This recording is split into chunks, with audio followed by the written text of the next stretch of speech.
Welcome back to the Cade and Red podcast. I'm your host, Cade Fredrickson. Along with me, my co-host, Rob Fredrickson.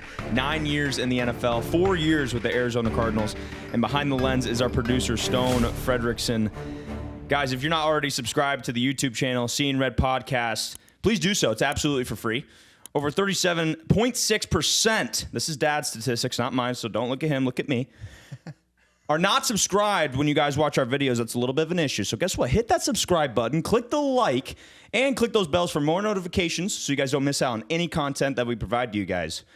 We're super appreciative of all of your support that you've been giving us the last couple months. So be sure to comment down below as we discuss some of the important topics that we have here today. Pops, what's the mood in the room? Lay it on me. Oh, man, football's back, Cade. Fired up. I did some push-ups today. I had the eye black on earlier. I had to take it off. Smelling salt. Did you grab the helmet? Smelling salt's illegal now in the NFL. You knew that?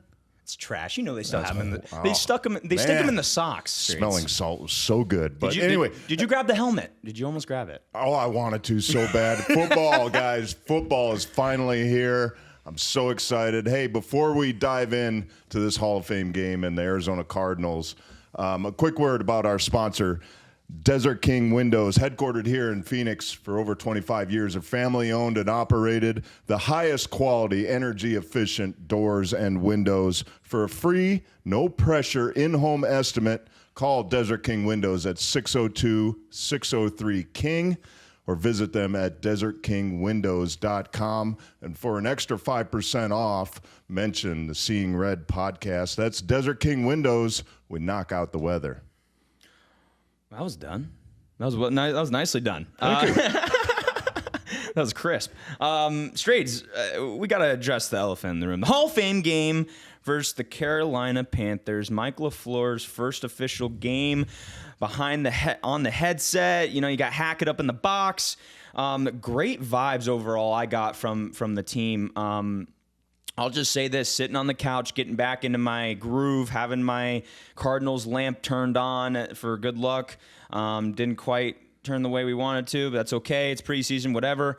But I thoroughly enjoyed watching the game. I got to say that just up front, just real quick. I thoroughly enjoyed watching Mike on the headset, really just laying out this offense and what it has to offer and the weapons that we had right now operating it. I thoroughly enjoyed the whole thing through and through. Yeah, I got to say, overall, just zooming out, big picture, my thoughts on this game offensively, I loved what I saw. Oh, yeah. I loved what I saw from the Michael LeFleur offense. Just a little tease, I think. You know, he's keeping it simple, keeping it pretty basic, and not going to reveal too much in the preseason, letting the guys play fast. That's the whole idea about the preseason, is you keep it simple enough to let the players play fast. And I thought on offense that it was a really nice operation. Obviously, we'll get more into Carson Beck and what he looked like. But overall, offensively, I loved the operation. I loved the in and out of the huddle, getting up to the line of scrimmage, making whatever checks I had to, being on the same page with the offensive line in terms of blocking, protections. From that standpoint, operationally, I liked what I saw offensively. Defense, a little bit of a different story. I wasn't exactly blown away with what they did defensively. I just felt like there was too many rookie mistakes, maybe, especially in coverage, that shouldn't have been made and were being made by guys that weren't rookies.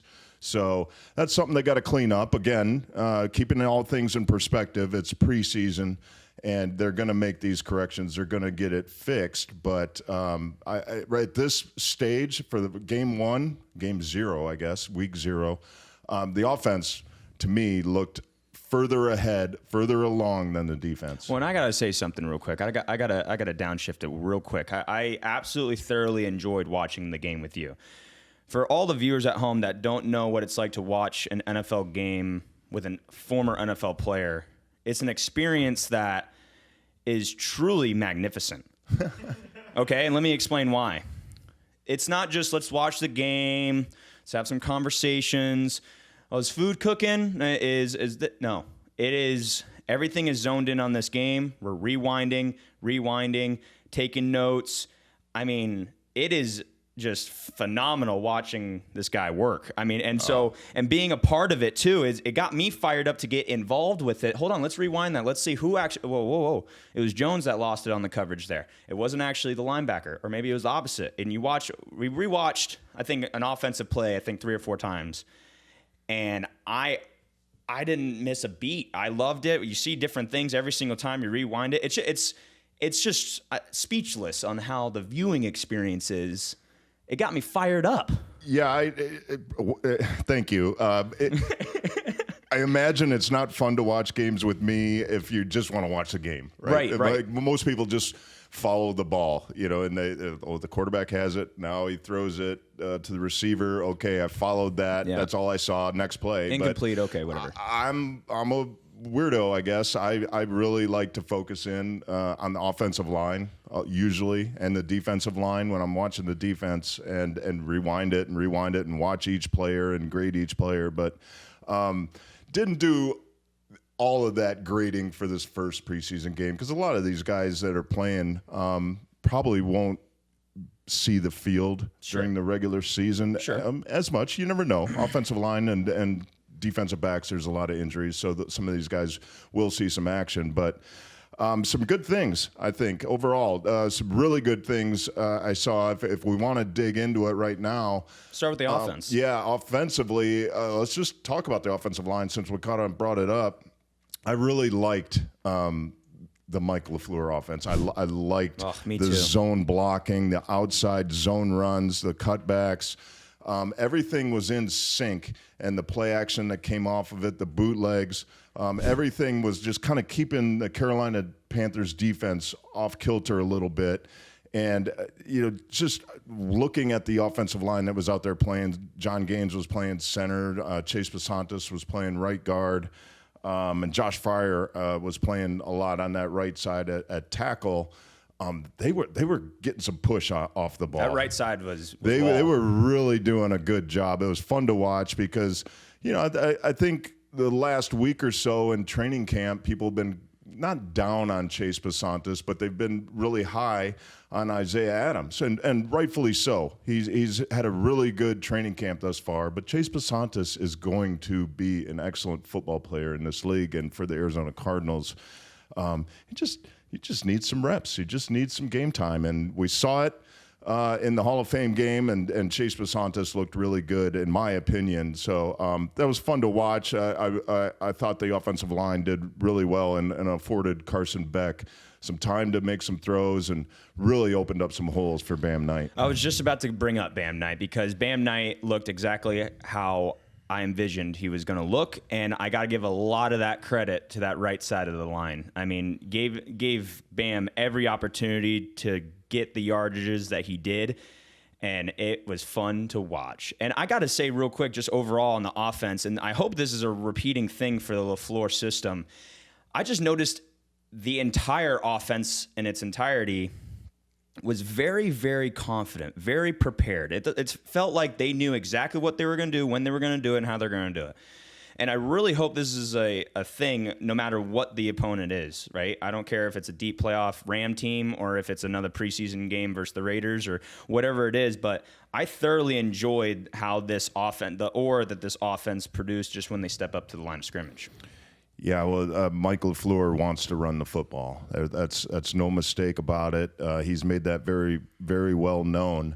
And if what they did in this Hall of Fame game is any indication, they are going to run the ball and be effective at it. You need a running back like a Bam Knight that will put his foot in the ground, plant, and get upfield, get vertical. I love how he runs. And get downhill. And he did that, and he found open holes. And even when there weren't holes, that offensive line continued to surge and push and propel him forward for 2, 3, 4 yard gains. And then he was able to break out a 15-yarder. And he went 12 carries for 60 yards, a 5.0 average.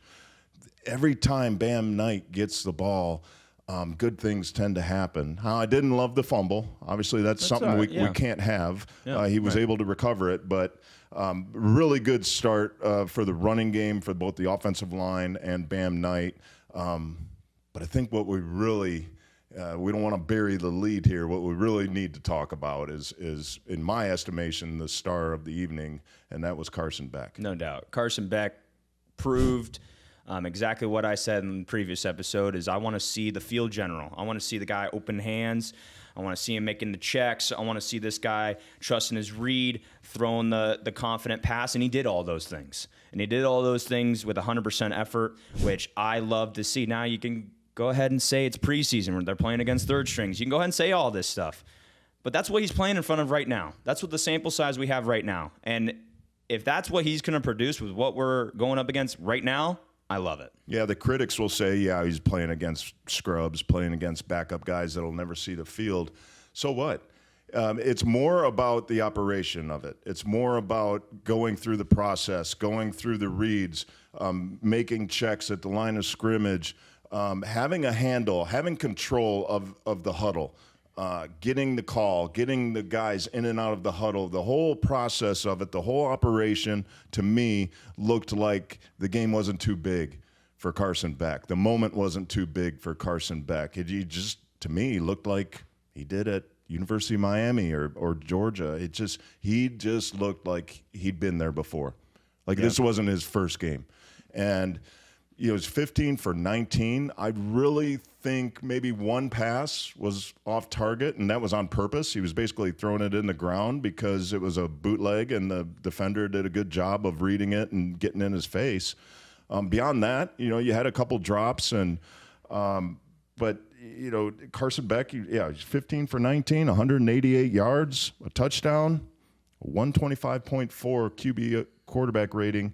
To me, you couldn't have asked for a better start to an NFL career than this Week 0 game for Carson Beck. Offensive line, quarterback room, wide receiver room, running backs, tight ends. Give me the overall grade of the offense. Yeah, I mean, look, it's got to be a B or an A, somewhere in there. So let's say B plus. I'm very optimistic about this offense right now. I'm very excited about Carson Beck. I think, obviously it's a small sample size. We need to see more, and we're going to have 3 more preseason games. I loved the fact that they brought him out of the halftime, brought him out for a series in that third quarter. I love that. Hopefully next game he gets even more snaps. Slovis is a nice quarterback, but I don't need to see him. I know who he is. I know what he is. I need to see more Carson Beck. It was really nice to see a quarterback be that comfortable this early in his career. All right, well, I want to talk about your neck of the woods. I want to talk about the defense, okay? I want to give my little 2 cents on it, what I saw and how I kind of feel about them, and I want to kick it over to you. Yeah. But, the defense overall was a little bit mid. I'm not going to sugarcoat it. It wasn't, out of this world. And I really noticed that a lot in the defensive line room and in the linebacker room. I feel like the linebacker room had a lot of flaws and some base coverage. I know you and I specifically rewatch a bootleg play, and I thought initially it was the safety's fault that didn't get this cross route, but then hold on, we rewatched it 2 more times, and it was actually Papo's guy. That he's the guy that's actually supposed to go with him when he sees that quarter. You were telling me all the language, and it was phenomenal, and I was getting really into it. It's phenomenal, just great. And so, that type of stuff can't happen. And, I keep coming back to the big name that I keep thinking about is Nick Rallis. Now, let's see how I'm giving the benefit of the doubt, and let's see how these next preseason games go, and let's see, of course, see how the season goes. But, Nick Rallis is, on my estimation, is not anywhere off my mind. I'm keeping him on my radar. Yeah, look, I don't want to pick on players right now because the good news is this is Week 0. This is the first preseason game before the first preseason game. Yep. So there's time to make these corrections. The I guess the troubling thing is a lot of these mistakes are coverage mistakes, just blown coverages, and they're made by guys that are not rookies. And so that, to me, either tells me it's going to be an ongoing problem with the player or it's development, it's coaching. You have to get these guys coached up. And again, that's why we're in Week 0, that we have time to get these guys coached up and get them prepared. But so I'm not, overly discouraged, I guess, with the defense, given the fact that most of the guys that were out there playing in the Hall of Fame game are not going to be regular players during the regular season. They're just not going to be on the field. But it doesn't excuse the fact that you have a lot of penalties, pass interference penalties, being in the wrong place, being just completely in the wrong spot on coverages that you hope you don't see in a game. But again, keeping things in context, keeping things in perspective. This is week 0, so I'll give them a pass on an individual basis. Looking at some players defensively, I initially early on I was kind of like, whoa, okay, big boy came to play. Andrew Billings. Yes. Okay. So glad you brought him up. Big boy came to play, and man, is he built like a dump truck. It's like 450 pounds. I mean, just massive in there at nose tackle and moving guys and just taking on every double team. And it's funny, though. It's like watching you two when you were little kids trying to push me around, like I'm down on my leg or something, just like, what are you guys doing? That's what offensive linemen looked like on him. It's just, he's just like swatting them away and getting tackles for loss, and sack. He got 2 tackles for loss, a sack, a quarterback hit. So really good start for the big man in the middle. And then Austin Keys, a linebacker, he had 11 tackles, a tackle for loss, 2 passes defensed. I think from an individual standpoint, he showed up and he did a nice job. Couple coverages were so-so, but that's going to be an ongoing issue, I think, for the Cardinals, just defensively and linebackers with their coverage. They really got to hone in on that this preseason and get better at it. Well, if you guys have made it all the way to this part, I mean, I think we did a really good job on kind of breaking down that Hall of Fame game. Please subscribe to the Seeing Red podcast here on YouTube. Click that like button. Share with a friend if you haven't already. We appreciate you guys watching and also commenting down below. Click those bells for more notifications. We got to bring that percentage up, guys, so make sure you guys hit that subscribe button. It's absolutely for free. All right. Let's knock it out with our producer, Stone Fredrickson. This segment is brought to you by Desert King Windows. We knock out the weather. Stone, what you got for us? Well, gentlemen, I think you guys have said it multiple times already, but what a Hall of Fame game. Didn't end the way we wanted it to, but we got a lot of data from it, especially from our guy Carson Beck, Chase Basantis, many more players. But sticking on the Beck conversation, Pops, is Brissett's job safe no matter what? For how long? I mean, I don't want to get too ahead of myself, but what are your thoughts? Yeah, look, I think Jacoby Brissett is safe at this point in terms of his starting job. It's again, as I said earlier, it's a small sample size thus far of Carson Beck. We love what he did in that Hall of Fame game, but he's got some more games to come. He's got 3 more preseason games to come, and there's a lot of football yet to be played. But Jacoby Brissett is still the starter. What about Gardner Minshew? Minshew is QB2. Could Beck potentially take that spot? Yeah, again, right now, I don't even worry about QB2, QB3, who's what. I don't think that's relevant necessarily until week 1 of the regular season. And when QB1 goes down, gets injured, who's going in? And so that's when it really matters. Right now, to me, it's just kind of shuffling guys around and naming them QB2, QB3. It doesn't really matter. It matters, though, how many reps they get in practice, how many reps they get in these games. And I think the coaching staff knows what they have in Gardner Minshew, and they're comfortable with that. They don't need to see him out there playing a whole half of preseason football. They know who he is. They need to find out who Carson Beck is. And the Hall of Fame game really, I think, did a great part in terms of figuring that out. No, it's not the end. Like I said, there's still 3 more preseason games, but they got a good idea right now. Well, I'm going to voice an opinion that I think a lot of people have, even though we just re-signed Jacoby Brissett. Cade, I'll go with you on this one. I mean, Vegas has us favored to have the worst record in the league. So if that's the case, or if that's likely to happen, why not just let Beck play now, get him more reps, get him more experience instead of Brissett? I think the 15.5 is coming straight to my mind. Jacoby, you pay him his money. I think since you pay him, you play him. To Pops' point, Brissett being safe and everything, it ain't his first rodeo, so he's going to play. And I mean, I think with what we saw from Beck now, and hopefully what we see out of Beck continuing, I think we kind of just hold off a little bit. And guess what? LeFleur said it earlier in press conferences. He goes, if we get the worst record, we get a higher draft pick. So what? 100%. Yeah, I'll kind of steer away from gassing up Beck, and I'll actually go to you, Pops, on what a lot of people are saying, and that is his arm strength. A lot of people are saying Beck's arm strength is a huge question mark. Can you actually see that on tape in this game, or is that just scouting, clickbaity talk? He looked like he had pretty strong arm in that Hall of Fame game. He was making intermediate throws with some zip. So had some nice deep throws to Jalen Brooks.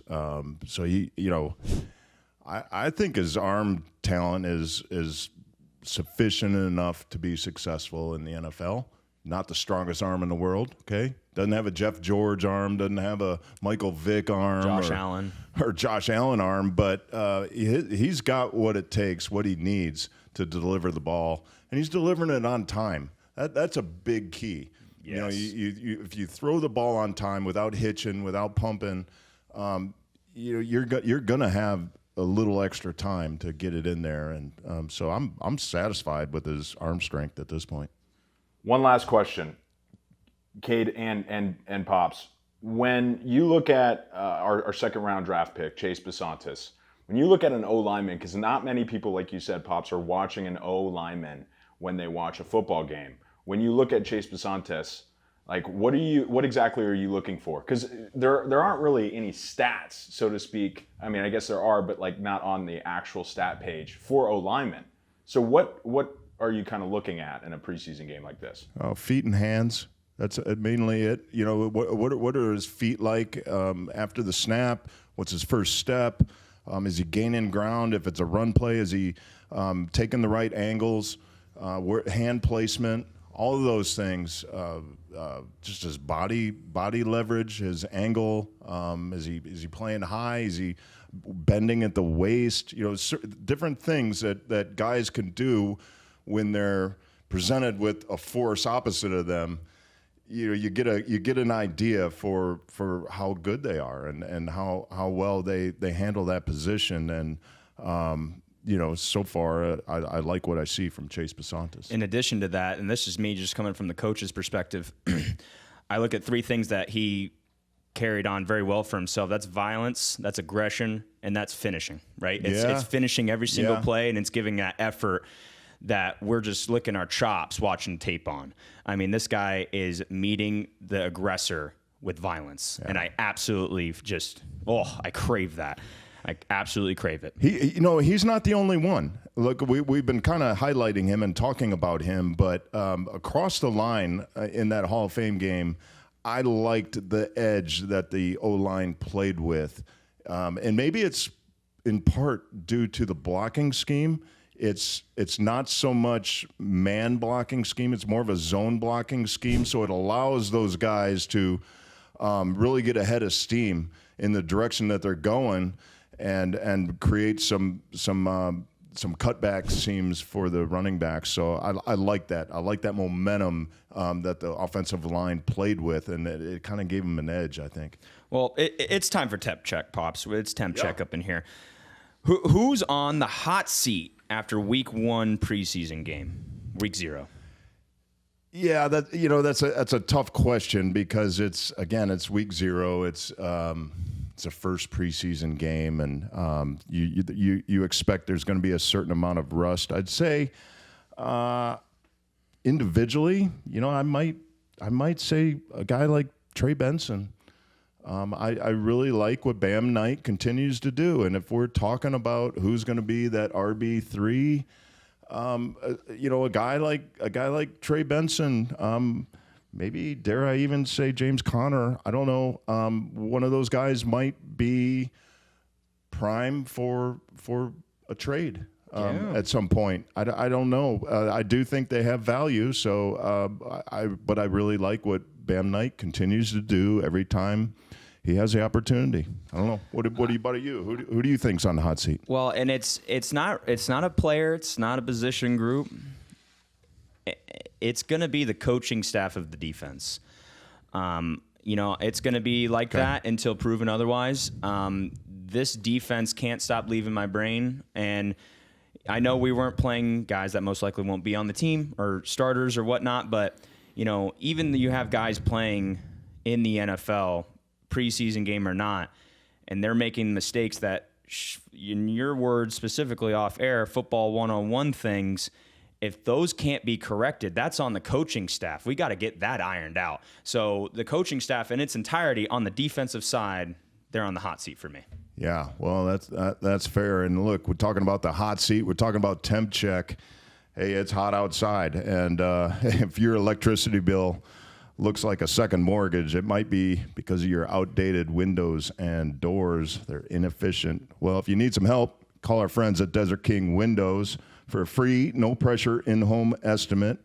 And right now, it's the Door Days event, 30% off custom front doors and security doors. Call Desert King Windows at 602-603-KING or visit them at desertkingwindows.com. Mention Seeing Red Podcast for an additional 5% off. Desert King Windows, we knock out the weather. Speaking of weather, Cade, 4 downs.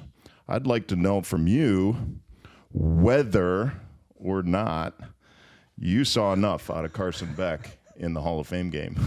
You like that segue? Like that? That's so good. That's called transition. That is so good. In the biz. That is so. That's good. I really like that.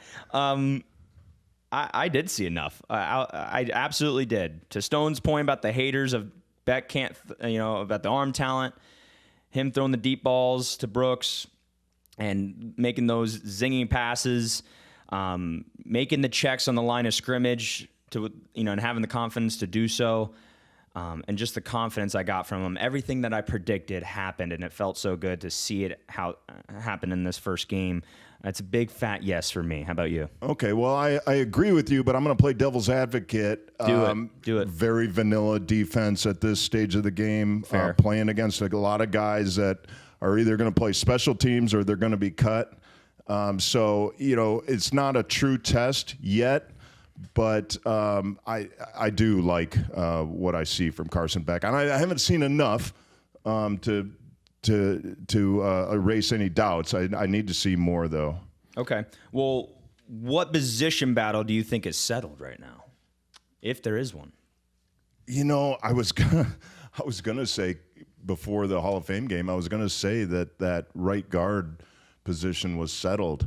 With Isaiah Adams playing as well as he's played in training camp. But I thought Chase Basantas played really well in that Hall of Fame game. So I don't think any of them that are in question are settled at this point. Do you? Well, no, and that was actually going to be my answer as well. You took it right out of my mouth. It was going to be Basantas. I mean, I really loved how he played. He's going to be playing games. He will. I think so. Look, there's always going to be injuries across the offensive line. The one great thing about Chase Basantas is his versatility. He can play either guard position. He can play tackle. He started his collegiate career playing right tackle, so he can do that in a pinch. So that's good to know. Okay, next question. Based on Hall of Fame game performance, has Bam Knight made the 53-man roster? Absolute yes. It's a firm yes. I mean, this guy has proven it time and time again. He did it in regular season games versus playoff contending teams last year when there was a lot of injuries in the running back room. and he did it again tonight. This guy has value to this team. End of story. This guy has value. Yeah, I agree with you. I think he's done enough to make the 53-man roster. I really like the way he plays. Okay, well, what will surprise you heading into the preseason game number 2 versus the Las Vegas Raiders? I think the thing that will surprise people in general is how bland it will be. Okay, and bland, what I mean by bland is it will be so vanilla, basic runs, basic pass routes, basic defense. You're not going to see much of anything in terms of complexity because they play the Raiders later in the season. I don't think they want to show anything. And then after that, they play the Cowboys in preseason. They play them in the regular season too. So I think this is going to be a very vanilla, bland preseason in terms of play calling. And unless they want to set something up and give people something to worry about. Right.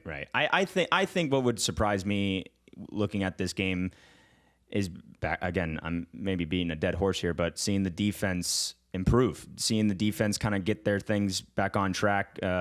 Just football 101 things. I keep mentioning that because I just want to see that defense come together a little bit more.